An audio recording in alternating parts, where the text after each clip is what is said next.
Christians, nahihirapan mag-pray, nahihirapan mag-Bible study, nahihirapan umatin, hindi priority ang Lord. Kasi hindi naman siya ang hari. May nauna sa Kanya, may masigit sa Kanya, may mga dapat silang unahin bago ang Diyos. Tama po ba doon? Tahimik kayo. Hindi ko alam kung saan ako nag-preach. Okay, so dinawa ang iyong kalooban dito sa lupa tulad ng nasa langit. So ibig sabihin, mahirap manalangin kung hindi siya ang Diyos mo. Kung hindi siya ang Panginoon, hindi siya ang hari sa buhay mo. Hirap sumunod. Pero kung alam mo, siya yung hari mo, yung kalooban niya masusunod. Amen. Amen. Hindi ka magrereklamo. Hindi ka magagalit. Pansin mo, bakit yung boss mo nag-utos?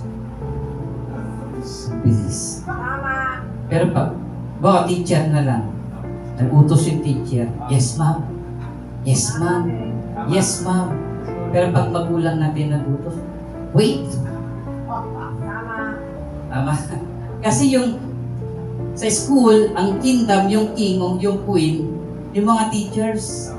Kaya alam ng mga estudyante sino yung susundin sa loob ng school. Pero sa pamilya, minsan hindi na ini-ignore natin yung paghahari ng magulang eh. Sila nasusunod sa magulang.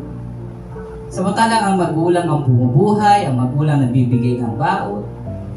Parang sa Panginoon din, no? Mas mabilis sumunod sa amo kaysa doon sa Diyos.